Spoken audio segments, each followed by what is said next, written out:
হাই ফ্ৰেণ্ডসকল, আপোনালোকৰ কি খবৰ? মোৰতো ফালে মই বিন্দাছ আছোঁ, মোৰ বিন্দাছ।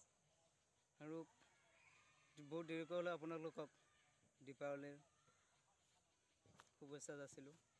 সকলোৱে যাতে ভালদৰে দীপাৱলী উদযাপন কৰে, তাৰে কামনাৰে সকলোকে দীপাৱলী বহুত শুভেচ্ছা জ্ঞাপন কৰিলোঁ।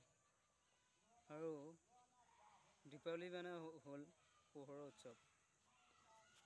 এতিয়া কিছুমানে দীপাৱলীটো লাইট জ্বলাই, লিচু লাইট কিবাকিবি বিভিন্ন ধৰণৰ লাইট জ্বলায়। দীপাৱলীটো হ'ল যিহেতু পোহৰৰ উৎসৱ, চাকি জ্বলাব লাগে, খোলা চাকি। কিন্তু খোলা চাকি নজ্বলাই এতিয়া জ্বলোৱা হৈছে লিচু লাইট, ধাপ ধূপ নৈ থকা বিভিন্ন ধৰণৰ লাইট।